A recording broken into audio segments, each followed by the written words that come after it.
ભગવાન દ્વારકાધીશની નગરી દ્વારકાની અંદર જે ગૌ માતાઓ દુખી હતી, આવારા ફરતી હતી, એવી ગૌ માતાઓની સેવા માટે કરીને અમે લોકો 2 વર્ષ પહેલા એક ગૌ હોસ્પિટલની સ્થાપના કરેલી છે અને એ જ અનુસંધાનમાં હવે અમે લોકો એક વિશાળ ગૌશાળાનું નિર્માણ કરવા જઈ રહ્યા છીએ।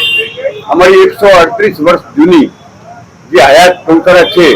એનું અમે 2 કરોડના ખર્ચે નવનિર્માણ કરી રહ્યા છીએ અને દુનિયાની જેને કહેવાય કે સર્વશ્રેષ્ઠ ગૌશાળા કેવી હોવી જોઈએ એનું મોડેલ રૂપે એક અમે ગૌશાળાનું અત્યારે રિનોવેશન કરી રહ્યા છીએ,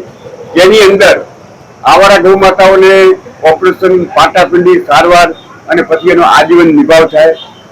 એ ગૌ માતાઓને અમે અમારી એમ્બ્યુલન્સ 100 કિલોમીટર દૂરથી એમ્બ્યુલન્સમાં લાવે છે, પછી એના ઓપરેશન સારવાર કરી અને પછી એનો નિભાવ કરીએ છીએ। સારી ગૌ માતાઓનું જે દૂધ થાય છે એ દ્વારકાની નગરીના ગૌ સેવકોને અમે પાઉચ પેકિંગ કરીને દૂધ આપીએ છીએ। ત્યારબાદ હર ચીજની અંદર અમારું ઓપરેશન થિયેટર છે, એવી એસી છે,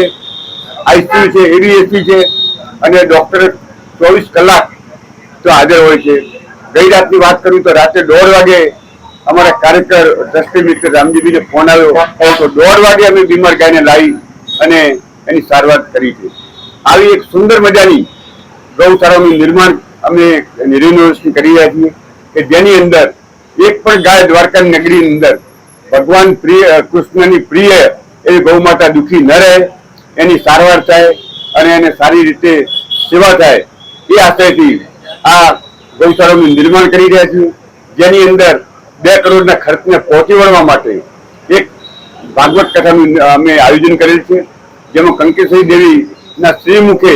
ભાગવત કથાનું રસપાન કરાવશે। આ કથા 5 જૂનથી 11 જૂન સુધી દ્વારકાની પઠાણ ચોક ગૌશાળાની અંદર એનું આયોજન કરવામાં આવેલ છે અને એ અનુસંધાને અમે આજે આપની આ પત્રકારોને વિનંતી કરીએ છીએ કે બોડા પ્રમાણની અંદર આ સમાચારનો ફેલાવો કરો, જેથી ભગવાન દ્વારકાધીશના પ્રિય ભક્તો આ કથાનો લાભ લઈ શકે અને ફૂલની તો ફૂલની પાંખડી જે ભગવાને જોડી હોય તે ગૌ માતાની સેવામાં અર્પણ કરી